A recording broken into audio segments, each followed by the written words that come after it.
একদা উম্মে আইমান কোনো এক দরকারে হজরত ফাতেমা রাদিয়াল্লাহু তাআলা আনহার বাড়িতে যান। ফাতেমা রাদিয়াল্লাহু তাআলা আনহার দরজার মধ্যে গিয়ে উম্মে আইমান ডাকতে থাকেন, কিন্তু ভিতর থেকে কেউ কোনো কথা বলছে না। উম্মে আইমান আবার দরজায় নক করলেন, কিন্তু ভিতর থেকে কেউ দরজা খুলছে না। তারপর উম্মে আইমান দরজার ফাঁক দিয়ে ঘরের ভিতরে তাকালেন, দেখলেন হজরত ফাতেমা রাদিয়াল্লাহু তাআলা আনহা রুটির জাঁতা পিষতে পিষতে ঘুমিয়ে পড়েছেন এবং তার চৌকির মধ্যে একজন মহিলা বসে তাসবিহ পাঠ করছে এবং আরেকজন মহিলা হজরত হাসান এবং হুসাইন রাদিয়াল্লাহু তাআলা আনহুকে দোলনার মধ্যে দুধ খাওয়াচ্ছে। এই দৃশ্য দেখার পর উম্মে আইমান মা ফাতেমার বাড়ি থেকে চলে নবীজির দরবারে এসে প্রবেশ করেন। নবীজিকে সালাম দিয়ে উম্মে আইমান নবীকে বলেন, ইয়া রাসূলুল্লাহ, আমি কোনো এক দরকারে ফাতেমার বাড়িতে গিয়েছিলাম। তার ঘরের মধ্যে আমি এমন দৃশ্য দেখতে পেলাম। তারপর নবীজি উম্মে আইমানকে বলেন, আমার মেয়ে ফাতেমা রুটির জাতা পিষতে পিষতে ক্লান্ত শরীর নিয়ে ঘুমিয়ে পড়েন, কিন্তু তখনও তার তসবিহ পাঠ করা বাকি ছিল। তাই আমার আল্লাহ রাব্বুল আলামিন হজরত ফাতেমা রাদিয়াল্লাহু তাআলা আনহার ঘরে দুইজন ফেরেশতা পাঠিয়ে দেন। একজন ফেরেশতা মা ফাতেমার অসমাপ্ত তসবিহ পাঠ করছে এবং আরেকজন যে ফেরেশতা হজরত হাসান এবং হোসাইন রাদিয়াল্লাহু তাআলা আনহুকে দোলনার মধ্যে ঘুম পাড়াচ্ছে। তুমি যে দুজন মহিলাকে দেখেছ তারা কোনো মহিলা নন, তারা আল্লাহ রাব্বুল আলামিনের পাঠানো ফেরেশতা। তখন উম্মে আইমান এই কথাগুলো শুনে আল্লাহু আকবার বলে নবীজির দরবার থেকে বের হয়ে পড়েন। তার কিছুদিন পর বিশ্বনবী হজরত ফাতেমা রাদিয়াল্লাহু তাআলা আনহার বাড়িতে গেলেন ফাতেমাকে দেখার জন্য। নবী যখন ফাতেমার ঘরের মধ্যে প্রবেশ করলেন তখন ফাতেমার মুখটা অনেক মলিন দেখাচ্ছিল। আমার নবী ফাতেমাকে জিজ্ঞেস করলেন, মা তুমি অসুস্থ কিনা, তোমার মুখটা এত মলিন দেখাচ্ছে কেন? তখন মা ফাতেমা বলেন, আব্বাজান আমি অসুস্থ নই, কিন্তু আজকে দুদিন যাবত আমার ঘরে কোনো চুলায় আগুন জ্বলে না। আজকে দুদিন যাবত আপনার আদরের নাতি হাসান এবং হোসাইন না খেয়ে ক্ষুধার যন্ত্রণায় তারা দুই ভাই গলাগলি করে কান্না করছে। এবার আমার নবী ফাতেমাকে বলেন, মা দুঃখ করো না, ধৈর্য ধরো, নিশ্চয়ই আল্লাহ রাব্বুল আলামিন আমাদের সাথে আছেন। এই বলে বিশ্বনবী মা ফাতেমার ঘর থেকে বের হয়ে পড়লেন। পরের দিন এক সওদাগর হজরত আলী রাদিয়াল্লাহু তাআলা আনহুকে একটি কাজের জন্য ডাকেন। কাজটি ছিল এমন যে ওই সওদাগরের উটের পিঠ থেকে তার মালগুলো বাড়িতে নিয়ে পৌঁছে দেবেন। হজরত আলী রাদিয়াল্লাহু তাআলা আনহু এই কাজের বিনিময়ে কিছু দিরহাম পেলেন। ওই দিরহামগুলো নিয়ে তিনি দোকানে চলে গেলেন। তারপর দোকান থেকে কিছু আটা নিয়ে মা ফাতেমাকে দিলেন। তারপর ক্লান্ত শরীর নিয়ে হজরত আলী রাদিয়াল্লাহু তাআলা আনহু ঘুমিয়ে পড়লেন। মা ফাতেমা আটাগুলো জাতার মধ্যে পিষে ওগুলো দিয়ে রুটি তৈরি করেন। তারপর হজরত আলীকে ঘুম থেকে ডেকে তারপর ওই রুটি সকলে মিলে খান। সকলের খাবার শেষ হবার পর মা ফাতেমা কিছু রুটি আমার নবীজির জন্য নিয়ে আসেন। মা ফাতেমা নবীজিকে রুটিগুলো দিয়ে বলেন, আব্বাজান আপনি এই রুটিগুলো খান। আব্বা গো, আজকে দুদিন পর আমাদের ভাগ্যে কিছু রুটি জুটেছে। আমার নবীজি 3 দিন উপবাস থাকার পর রুটিগুলো খেলেন। তারপর মা ফাতেমাকে বললেন, মা আজকে 3 দিন পর আমি তোমার দেওয়া এই রুটি খেলাম। একদিন হজরত আলী রাদিয়াল্লাহু তাআলা আনহু ফাতেমাকে ডেকে বলেন, ও ফাতেমা, শুনেছি নবীজির কাছে কিছু বন্দি এসেছে। তুমি তো সারাদিন অনেক কষ্ট করো, যাতাতে রুটি পিষতে পিষতে হাতে কর ফেলে দিয়েছ। তোমার আব্বাজানকে বলো না আমাদের জন্য একটা দাসীর ব্যবস্থা করে দিতে। তখন ফাতেমা হজরত আলীর কথা মতো নবীজির দরবারে যাওয়ার জন্য রওনা হলেন। কিন্তু মা ফাতেমা এতটাই লাজুক ছিলেন যে তিনি বিশ্বনবীর কাছে এই কথাটা বলতে পারলেন না। তাই দরবারের মধ্যে না ঢুকে বাইরে থেকে আবার হজরত ফাতেমা বাড়িতে চলে আসেন। তখন হজরত আলী রাদিয়াল্লাহু তাআলা আনহু ফাতেমাকে দেখেই বুঝতে পেরেছেন যে ফাতেমা তার লজ্জার কারণে বিশ্বনবীর কাছে এই কথা বলতে পারেনি। তখন হজরত আলী রাদিয়াল্লাহু তাআলা আনহু বলেন, ফাতেমা চলো আমরা দুজন গিয়ে নবীজির কাছে একজন দাসীর কথা বলি। এই বলে তারা দুজন নবীজির দরবারের উদ্দেশ্যে রওনা দিলেন। ফাতেমা রাদিয়াল্লাহু তাআলা আনহা এবং হজরত আলী রাদিয়াল্লাহু তাআলা আনহু নবীজির দরবারে এসে নবীকে একজন দাসীর কথা বলেন। তখন নবীজি এই প্রস্তাবে অসম্মতি জ্ঞাপন করেন।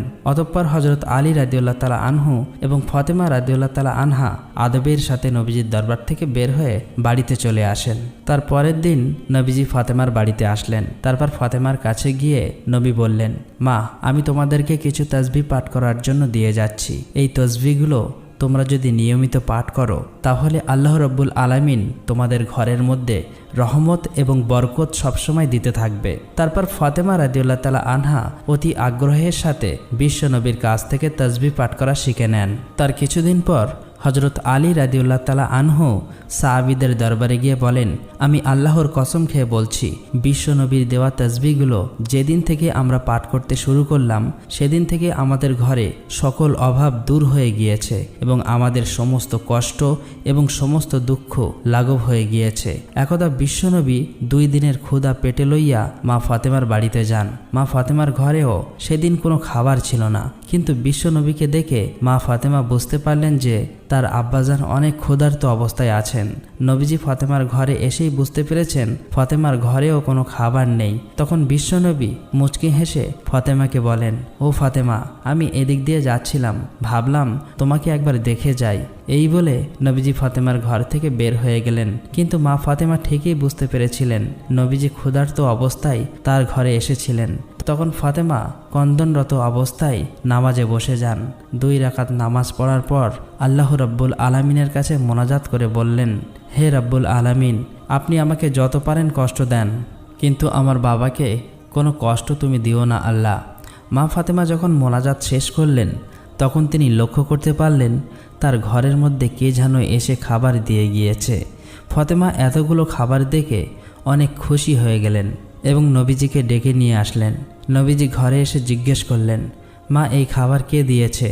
তখন ফাতেমা বলেন, আব্বাজান, হজরত ঈসা আলাইহিসসালামের মা হজরত মরিয়াম আলাইহিসসালামের জন্য আল্লাহ যেখান থেকে খাবার পাঠাতেন আমার জন্য সেখান থেকে পাঠিয়েছেন। তখন আমার নবী বুঝতে পেরেছেন আল্লাহ রাব্বুল আলামিন ফাতেমার জন্য জান্নাতি খাবার পাঠিয়েছেন।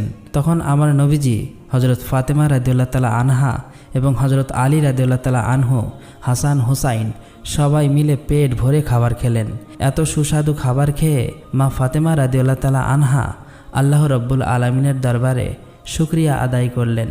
ফাতেমা লক্ষ্য করলেন তাদের সবার খাবার শেষেও অনেক খাবার অবশিষ্ট রয়ে গিয়েছে। তখন মা ফাতেমা পাড়া প্রতিবেশীকে ডেকে সমস্ত খাবারগুলো তাদের সবাইকে দিয়ে দিলেন। পাড়া প্রতিবেশীরা এত সুস্বাদু খাবার খেয়ে মা ফাতেমার প্রশংসা করতে লাগলেন। একদা হজরত আবু বকর রাদিয়াল্লাহু তাআলা আনহু এবং হজরত উমর রাদিয়াল্লাহু তাআলা আনহু 3 দিন ধরে কোথাও খুঁজে নবীজিকে পাচ্ছিল না। অবশেষে হজরত আবু বকর এবং হজরত উমর মুনাফিকদের কাছে গেলেন। মুনাফিকদের কাছে গিয়ে হজরত ওমর তলোয়ার তাক করে বললেন, হে মুনাফিকের বাচ্চারা, আমার নবীজিকে কোথাও খুঁজে পাওয়া যাচ্ছে না। তোরা বল আমার নবীজি কোথায় আছে, না হলে সবগুলোকে আজকে আমি কতল করে ফেলব। তখন মুনাফিকরা বলতে লাগলো, হে ওমর, বিশ্বাস করো, আমরা কোথাও তোমার নবীজিকে দেখিনি। তখন হজরত আবু বকর ওমরকে বললেন, ওমর চলো আমরা সামনের রাস্তাটায় যাইয়া দেখি, সেখানে কিছু রাখালরা থাকে, তাদেরকে জিজ্ঞেস করলে হয়তো বা দয়ার নবীর খোঁজ পাওয়া যেতে পারে। অতঃপর তারা দুজন মিলে সামনের দিকে হাঁটা শুরু করলেন। কিছু দূর যাবার পর তারা কিছুটা রাখালকে দেখতে পেলেন। হজরত উমর রাদিয়াল্লাহু তাআলা আনহু রাখালকে জিজ্ঞেস করলেন, তোমরা কি এদিক দিয়ে আমাদের বিশ্বনবীকে যাইতে দেখেছ? তখন রাখালদের পক্ষ থেকে একজন রাখাল বললেন, আজকের 3 দিন যাবৎ পাশের গুহায় একজন লোক কান্না করে চলেছে। তার কান্নার জন্য আমাদের পশুগুলো আজকে 3 দিন যাবৎ কোনো গাছ পানি খাচ্ছে না। দুগ্ধপায়ী পশুর বাচ্চারা দুধে মুখ লাগাচ্ছে না। মনে হচ্ছে আমাদের পশুগুলো যেন 3 দিন ধরে কান্না করছে। ভাই, তোমরা তোমাদের লোককে নিয়ে যাও, তাহলে হয়তোবা আমাদের পশুগুলো আবার আগের মতো খাওয়া শুরু করবে। এবার হজরত আবু বকর রাদিয়াল্লাহু তাআলা আনহু হজরত ওমরকে বললেন, ওমর, যার কান্নার জন্য পশু পাখিরা পর্যন্ত খাওয়া দাওয়া ছেড়ে দিয়েছে সে আর কেউ হবে না, তিনি আমাদের নবী হজরত মুহাম্মদ সাল্লাল্লাহু আলাইহি সাল্লামই একমাত্র হবেন। তখন হজরত আবু বকর নবীর খোঁজে গোয়ার দিকে চললেন। আবু বকর এবং হজরত ওমর রাদিয়াল্লাহু তাআলা আনহু গোয়ার মধ্যে গিয়ে দেখলেন আমাদের নবী সিজদায় পড়ে উম্মতি উম্মতি বলে কান্না করছে। এবার হজরত ওমর রাদিয়াল্লাহু তাআলা আনহু নবীকে উদ্দেশ্য করে বললেন, ইয়া রাসূলুল্লাহ, আমরা আজকে 3 দিন যাবৎ আপনাকে খুঁজতে খুঁজতে হয়রান হয়ে গিয়েছি। নবী গো, আপনি এখানেই উম্মতের জন্য কান্না করছেন, আমরা তো আপনার খোঁজে পাগল হয়ে গিয়েছি। ইয়া রাসূলুল্লাহ, আপনি উঠুন, আমরা আপনাকে নিতে এসেছি। কিন্তু নবী সেজদা থেকে মাথা ওঠান না। তারপর হজরত আবু বকর রাদিয়াল্লাহু তাআলা আনহু বিশ্বনবীকে বললেন, ইয়া রাসূলুল্লাহ, আপনি উম্মতের জন্য এত কান্না করতেছেন হুজুর, আপনি মাথা ওঠান। আমি আবু বকর তামাম জিন্দেগির ইবাদতগুলো আপনার উম্মতের জন্য বক্সে দিলাম, তারপরেও আমার নবী মাথা ওঠান না। তারপর হজরত আবু বকর এবং হজরত ওমর রাদিয়াল্লাহু তাআলা আনহু বাড়ির দিকে আসছিলেন। পথে হজরত আলী রাদিয়াল্লাহু তাআলা আনহুর সাথে সাক্ষাৎ হয়। তারপর হজরত আলী রাদিয়াল্লাহু তাআলা আনহুকে হজরত আবু বকর ও হজরত ওমর বিস্তারিত সব কিছু বলেন। তারপর হজরত আলী রাদিয়াল্লাহু তাআলা আনহু বাড়ি গিয়ে মা ফাতেমা এবং হাসান এবং হুসাইনকে নিয়ে নবীজির গুহার মধ্যে চলে আসেন। এবার হজরত ফাতেমা আমার নবীকে লক্ষ্য করে বললেন, আব্বাজান, আপনি কেমনে পারলেন আজকে 3 দিন যাবৎ আমাদেরকে ভুলে থাকতে? আমরা আপনাকে সমস্ত জায়গায় খুঁজে খুঁজে হয়রান হয়ে গিয়েছি। আপনার নাতি হাসান এবং হোসাইন কান্না করছে। আব্বাজান, আপনি মাথা ওঠান, আমরা আপনাকে নিতে এসেছি। তারপরেও আমার নবী মাথা ওঠায় না। এবার হজরত ফাতেমা রাদিয়াল্লাহু তাআলা আনহা আমার নবীকে বললেন, ইয়া রাসূলুল্লাহ, আমি ফাতেমা কথা দিচ্ছি আমার আদরের সন্তান হাসান এবং হোসাইনকে আপনার উম্মতের জন্য কুরবানি করে দিলাম। এবার আমার আল্লাহ হজরত জিব্রাইল আলাইহিসসালামকে ডেকে বললেন, হে জিব্রাইল, তুমি এক্ষুনি যাও, গিয়ে আমার বন্ধুকে মাথা ওঠাতে বলো এবং কান্না বন্ধ করতে বলো। জিব্রাইল, আমার বন্ধুকে জানিয়ে দাও, আমি আল্লাহ কথা দিচ্ছি আমার বন্ধুকে না জিজ্ঞেস করে বন্ধুর একটা উম্মতকেও আমি জাহান্নামে দেব না। অতঃপর হজরত জিব্রাইল আল্লাহর নবীর কাছে এসে আল্লাহ রাব্বুল আলামিনের কথাগুলো নবীকে শুনিয়ে দিলেন। আল্লাহর নবী তারপর সিজদা থেকে মাথা ওঠান। এমনিভাবে আরেকদিনের ঘটনা, কোনো এক ঈদের দিন সকালে হজরত হাসান এবং হজরত হোসাইন রাদিয়াল্লাহু তাআলা আনহু মা ফাতেমা রাদিয়াল্লাহু তাআলা আনহুর ঘরে গিয়ে মা ফাতেমার কাছে এসে বললেন, আম্মাজান, আজকে ঈদের দিন সকল ছেলেমেয়েরা নতুন জামা কাপড় পরছে, আমাদের নতুন জামা কাপড় কোথায়? তারপর মা ফাতেমা অপারগ হয়ে হাসান এবং হোসাইনকে বললেন, বাবারা, তোমরা গোসল করে এসো, তোমাদের নতুন জামা দর্জির দোকানে তৈরি হচ্ছে। এই কথা শুনে হজরত হাসান এবং হোসাইন রাদিয়াল্লাহু তাআলা আনহু খুশিতে 2 ভাই গোসল করতে গেলেন। এবার মা ফাতেমা নামাজে দাঁড়িয়ে গেলেন। 2 রাকাত নামাজ পড়ে আল্লাহ রাব্বুল আলামিনের কাছে মোনাজাত তুললেন, হে পরওয়ারদিগার মাওলা, মাবুদ, আমি আমার সন্তানদেরকে সান্ত্বনা দিয়ে বলেছি যে তারা গোসল করে আসলে তাদের নতুন জামা দেব, কিন্তু আমার তো নতুন জামা দেবার কোনো সামর্থ্য নেই। ইয়া রাব্বুল আলামিন, তারা যদি গোসল করে এসে নতুন জামা না পায় তাহলে তারা বলবে নবীর মেয়ে হয়ে আমি মিথ্যা কথা বলেছি। আল্লাহ, আমি এখন কি করব? এইসব বলে মা ফাতেমা আল্লাহর দরবারে ফরিয়াদ করতে লাগলেন। মা ফাতেমার মোনাজাত যখন শেষ করলেন তার কিছুক্ষণ পরেই দেখতে পাচ্ছেন হজরত হাসান এবং হোসাইন রাদিয়াল্লাহু তাআলা আনহু 2টা প্যাকেট হাতে নিয়ে ঘরের মধ্যে ঢুকলেন। তারপর ফাতেমা হাসান হোসাইনকে জিজ্ঞেস করলেন, বাবারা, তোমাদের হাতে কি? তারপর হাসান এবং হোসাইন জবাব দিলেন, আম্মাজান, বাইরের দর্জি আমাদেরকে 2টা জামার প্যাকেট দিয়ে গিয়েছে। অতঃপর মা ফাতেমা জামার প্যাকেটগুলো খুলে এত সুন্দর জামা দেখতে পেয়ে আল্লাহ রাব্বুল আলামিনের দরবারে শুকরিয়া আদায় করলেন। তার কিছুদিন পর বিশ্বনবী দুনিয়া ছেড়ে চলে যান। নবীজি দুনিয়া থেকে চলে যাবার 2 দিন পর, অর্থাৎ আবু বকর রাদিয়াল্লাহু তাআলা আনহু একাকী কোথাও হেঁটে যাচ্ছিলেন। প্রতিমধ্যে তিনি দেখতে পেলেন সামনে ইবলিশ শয়তান দাঁড়িয়ে কান্না করছে। তখন হজরত আবু বকর ইবলিশকে উদ্দেশ্য করে বললেন, হে ইবলিশ, তুমি কেন কান্না করছো? এখন তো তোমার খুশির দিন, বিশ্বনবী দুনিয়া ছেড়ে চলে গিয়েছে। তারপর ইবলিশ হজরত আবু বকর রাদিয়াল্লাহু তাআলাকে উদ্দেশ্য করে বললেন, ভাই আবু বকর, নবীজি দুনিয়া ছেড়ে চলে যাওয়ার কারণে আমি ইবলিশও বিস্মিত হয়েছি। কেননা আমি জানি আল্লাহ রাব্বুল আলামিন আমাকে যে শাস্তি দিয়েছে, আমার স্থান চিরস্থায়ী জাহান্নামী। কিয়ামতের পর আমাকে সারা জীবন জাহান্নামের শাস্তি ভোগ করতে হবে। জাহান্নামের শাস্তি সম্পর্কে আমি জানি কত কঠিন সেটা হবে। ভাই আবু বকর, তাই আমি প্রতিটি সময়, প্রতিটি মুহূর্তে বিশ্বনবীর সাথে সাক্ষাৎ করতে চেয়েছিলাম। আমি চেয়েছিলাম বিশ্বনবীকে দিয়ে আল্লাহ রাব্বুল আলামিনের কাছে কৈফিয়ত করে আমাকে ক্ষমা করার ব্যবস্থা করা যায়। কিন্তু যতবারই আমি নবীজির কাছে গিয়েছি ততবারই নবীজির সাথে কেউ না কেউ ছিল। কখনো আমি নবীজিকে একা পাইনি। তারপরেও আমি নবীজিকে একা পাওয়ার জন্য চেষ্টা চালিয়ে যাচ্ছিলাম। কিন্তু এখন তো বিশ্বনবী দুনিয়া ছেড়ে চলে গিয়েছে, আমার ক্ষমার রাস্তাও চিরতরে বন্ধ হয়ে গিয়েছে। এই ভেবে আমি কান্না কান্না করছিলাম। অতঃপর হজরত আবু বকর রাদিয়াল্লাহু তাআলা আনহু ইবলিসের মুখে এইসব কথা শোনার পর আস্তে আস্তে সামনের দিকে হেঁটে চলে গেলেন। বিশ্বনবী দুনিয়া ছেড়ে চলে যাওয়ার 6 মাস পর তথা হজরত আলী রাদিয়াল্লাহু তাআলা আনহু মসজিদ থেকে ফরজের নামাজ কায়েম করে ঘরে এসে দেখলেন মা ফাতেমা ঘরে কাঁদছে। তখন হজরত আলী রাদিয়াল্লাহু তাআলা আনহু মা ফাতেমাকে বললেন, ও ফাতেমা, তোমার শরীর কি খারাপ লাগছে? তখন ফাতেমা বললেন, আলী, আজকে আমার শরীরটা বেশি খারাপ লাগছে। হে আলী, আজকে আমি এমন একটি স্বপ্ন দেখেছি যে স্বপ্ন দেখার পর আমার আর কিছুই ভালো লাগছে না। অতঃপর হজরত আলী রাদিয়াল্লাহু তাআলা আনহু ফাতেমার কাছে স্বপ্নের ব্যাপারে জানতে চাইলেন। তখন ফাতেমা বললেন, আমি আজকে রাতে স্বপ্নে দেখলাম আমার বাবা আমার ঘরে এসে আমাকে খুঁজছেন। আমি যখন আমার বাবার কাছে গিয়ে দাঁড়ালাম তখন আমার আব্বাজান আমাকে বলছেন, মা, আমি তো তোমাকেই খুঁজতেছি। শোনো মা, আজকে তুমি রোজা রাখবে এবং সেহরি করবে আলীর দস্তারখানায় আর ইফতারি করবে আমার দস্তারখানায়। হজরত আলী রাদিয়াল্লাহু তাআলা আনহু জ্ঞানী মানুষ। এই কথা শোনার পর তার আর কোনো কিছুই বোঝার বাকি রইল না।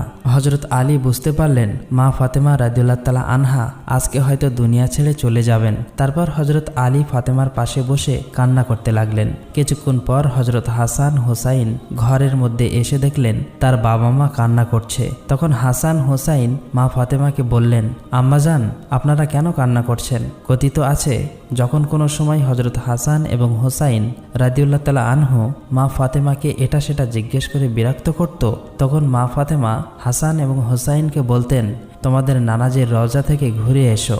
আজকেও ফাতেমা হাসান ও হোসেনকে বললেন, বাবারা, তোমাদের নানাজির রওজা থেকে ঘুরে এসো। মায়ের মুখে এমন কথা শুনে হজরত হাসান এবং হোসাইন রাদিয়াল্লাহু তাআলা আনহু আমার নবীজির রওজার কাছে চলে যান। হাসান এবং হোসাইনকে দেখতে পেয়ে আমার নবীজি বলেন, হাসান ও হোসাইন, তোমরা আজকে কেন এখানে এসেছো? তোমরা যখন খুশি তখনই আসতে পারবা। আজকে তোমরা সারাদিন তোমাদের মায়ের মুখের দিকে তাকিয়ে থাকবা। আজকে তোমার মা দুনিয়া ছেড়ে চলে যাবে। নবীজির মুখে এই কথা শুনে হজরত হাসান এবং হোসাইন রাদিয়াল্লাহু তাআলা আনহু আবার ঘরের মধ্যে চলে আসলেন। এসে মা ফাতেমা এবং হজরত আলী রাদিয়াল্লাহু তাআলা আনহুকে উদ্দেশ্য করে তারা বলতে লাগলেন, আপনারা কেন কান্না করছেন? আমরা বুঝতে পেরেছি, আমাদের নানাজি বলেছে আম্বাজান আজকে দুনিয়া ছেড়ে চলে যাবে। হাসান এবং হোসাইনের মুখে হজরত ফাতেমা রাদিয়াল্লাহু তাআলা আনহা এবং হজরত আলী রাদিয়াল্লাহু তাআলা আনহু আরও বেশি করে কান্না করতে লাগলেন। সেদিন বিকেলবেলা মা ফাতেমার শরীর আরও খারাপ হয়ে যায়। তারপর মা ফাতেমা হজরত আলীকে কাছে ডেকে বলেন, তোমাকে আমি 3টি কথা বলে যেতে চাই, তুমি কথা দাও আমার 3টি কথা রাখবে? অতঃপর হজরত আলী রাদিয়াল্লাহু তাআলা আনহু মা ফাতেমাকে ওয়াদা করলেন। এবার ফাতেমা হজরত আলীকে বললেন, আলী, আমার প্রথম কথা হলো, আমি তোমার সাথে এতদিন সংসার করেছি, আমার অনেক জানা না জানা অনেক অন্যায় ভুল ত্রুটি হয়তো হয়েছে, তুমি আমাকে ক্ষমা করে দিবা। তারপর হজরত আলী বলেন, ফাতেমা, এসব তুমি কি বলছো? তোমার মতো স্ত্রী দুনিয়ায় কার ভাগ্যে আর জুটবে? ও ফাতেমা, তোমার বাবা বিশ্বনবী দয়া করে মায়া করে তোমাকে আমার হাতে তুলে দিয়েছিল। আমি তোমাকে ঠিকমতো পড়াতে পারিনি, খাওয়াতে পারিনি। আমি যদি তোমার কাছে কোনো অন্যায় করে থাকি আমাকেও তুমি মাফ করে দিবা। তখন ফাতেমা বললেন, আলী, এই কথা বলে আমাকে তুমি পাপী করো না। তারপর হজরত ফাতেমা বলেন, আলী, আমার দ্বিতীয় কথা হলো, আমি দুনিয়া থেকে চলে যাবার পর তুমি আরেকটা বিয়ে করে নিবা। আমি তোমাকে অনুমতি দিয়ে গেলাম। আর সপ্তাহে একদিন আমার হাসান এবং হোসাইনকে তুমি বুকে নিয়ে ঘুমাবা। তারপর মা ফাতেমার 3 নম্বর কথা হিসেবে হজরত আলীকে বললেন, আলী, আমার 3 নম্বর কথা হলো, আমি দুনিয়া থেকে চলে যাওয়ার পর আমাকে রাতের বেলা দাফন করবে, যাতে করে কোনো মানুষ আমার লাশ দেখতে না পারে। কেউ যদি আমার লাশ দেখে ফেলে তাহলে তারা বুঝে ফেলবে যে নবীর মেয়ে এতটুকু লম্বা ছিল, এতটুকু মোটা ছিল। আমি চাই না কেউ আমার লাশ দেখে এটা বুঝতে পারুক। অতঃপর কিছুক্ষণ পর মা ফাতেমা দুনিয়া থেকে বিদায় হয়ে গেলেন। হজরত আলী কাঁদছে, হাসান হোসাইন কাঁদছে। কিছুক্ষণ পর হজরত আলী চিন্তা করতে লাগলেন, খাটের 4 পায়ে 4 জন লোক, হাসান হোসাইন এবং হজরত আলীকে নিয়ে তারা 3 জন, আরেকজন লোক কোথায় পাবে? অতঃপর কিছুক্ষণ পর নবী সাহাবী আবু যর গিফারি হজরত আলীর ঘরে প্রবেশ করলেন। তারপর আবু যর গিফারি খাটের অন্য একটি পায়ে ধরে তারা 4 জন মিলে মা ফাতেমাকে কবরের দেশে নিয়ে আসলেন। কবরে আসার পর হযরত আলী নবীর সাহাবী আবু যর গিফারীকে লক্ষ্য করে বললেন, হো আবু যর, তুমি কি করে জানলে আজকে ফাতেমা দুনিয়া থেকে বিদায় হয়ে গিয়েছে? তারপর আবু যর গিফারী আলীকে উত্তর দিলেন, আলী, আমি স্বপ্নে দেখতে পেলাম বিশ্বনবী আমার কাছে এসে বলছেন, আবু যর, আমার মেয়ে ফাতেমা আজকে দুনিয়া ছেড়ে চলে গিয়েছে। তার খাটের পায়া ধরার জন্য একজন লোক দরকার। তুমি যাও, আমার মেয়েকে দাফন কাফন করে দিয়ে এসো। অতঃপর তারা সবাই মিলে মা ফাতেমার লাশ কবরের মধ্যে নামালেন। এরপর কবরকে উদ্দেশ্য করে আবু যর গিফারী বলতে লাগলেন, হে কবর, তুমি কি জানো তোমার মধ্যে আজকে কাকে রেখে যাচ্ছি? আজকে তোমার মধ্যে রেখে যাচ্ছি বেহেশতের মহিলাদের সর্দারিনী মা ফাতেমা রাদিয়াল্লাহু তাআলা আনহাকে। সাবধান, সাবধান কবর, তুমি কিন্তু তার সাথে ভালো ব্যবহার করবে। কবর থেকে কোনো আওয়াজ আসছে না। আবু যর গিফারী আবার বললেন, হে কবর, তোমার মধ্যে আজকে এমন একজন ব্যক্তিকে রেখে যাচ্ছি যিনি হলেন শেরে খোদা হযরত আলী রাদিয়াল্লাহু তাআলা আনহুর স্ত্রী। কবর থেকে কোনো আওয়াজ আসছে না। তারপর আবু যর গিফারী আবার কবরকে বললেন, কবর, তোমার মধ্যে এমন একজন ব্যক্তিকে রেখে যাচ্ছি যারা বেহেশতের যুবকদের সর্দার হযরত হাসান এবং হুসাইন রাদিয়াল্লাহু তাআলা আনহুর মাকে রেখে যাচ্ছি। সাবধান কবর, তুমি কিন্তু খারাপ ব্যবহার করিও না। তারপরেও কবর থেকে কোনো আওয়াজ আসছে না। এবার আবু যর গিফারী রাদিয়াল্লাহু তাআলা আনহু কবরকে আবার বললেন, তোমার মধ্যে আজকে এমন একজন ব্যক্তিকে রেখে যাচ্ছি যাকে সৃষ্টি না করলে দুনিয়ায় সৃষ্টি হতো না। সরদার এলো আলম নবী মোহাম্মদ সাল্লাল্লাহু আলাইহি ওয়াসাল্লামের কলিজার টুকরা মেয়ে ফাতেমাকে তোমার কাছে রেখে যাচ্ছি। সাবধান কবর, তুমি কিন্তু অবশ্যই তার সাথে ভালো ব্যবহার করবে। এবার আমার আল্লাহ রাব্বুল আলামিন কবরের জবান খুলে দিলেন। কবর হযরত আবু যর গিফারী রাদিয়াল্লাহু তাআলা আনহুকে উদ্দেশ্য করে বলতে লাগলেন, হে আবু যর, আমি হলাম কবর। এখানে কোনো বংশ পরিচয় দেখি না। কে কোথা থেকে এসেছে সেটা দেখার সময় আমার নেই।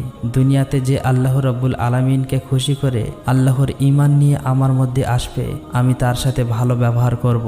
আর দুনিয়ায় যে সমস্ত বান্দারা পাপী হয়ে আমার কাছে আসবে, আমি কবর তার জন্য ভয়ঙ্কর হয়ে যাব। তাকে আমি চাপ দিয়ে একটি পাঁজরের হাড় আরেকটি পাঁজরে ঢুকিয়ে দেব এবং আমার মধ্যে রয়েছে অনেক বিষাক্ত সাপ, বিচ্ছু, এই সব কিছু ওই পাপী ব্যক্তিকে ধর্ষণ করতে থাকবে। কবরের এমন জবাব শুনে হযরত আবু যর গিফারী রাদিয়াল্লাহু তাআলা আনহু ভয়ে কাঁপতে লাগলেন। প্রিয় বন্ধুরা, নবীর মেয়ে ফাতেমা রাদিয়াল্লাহু তাআলা আনহা এবং বেহেশতে মহিলাদের সর্দারিনী যিনি হবেন, তার বেলায় যদি কবর এই কথা বলে থাকে, তাহলে আমার আপনার অবস্থা কি হতে পারে একবার চিন্তা করে দেখুন। আল্লাহ রাব্বুল আলামিন আমাদের সবাইকে আল্লাহর দ্বীনের পথে চলার তৌফিক দান করুক। আমিন।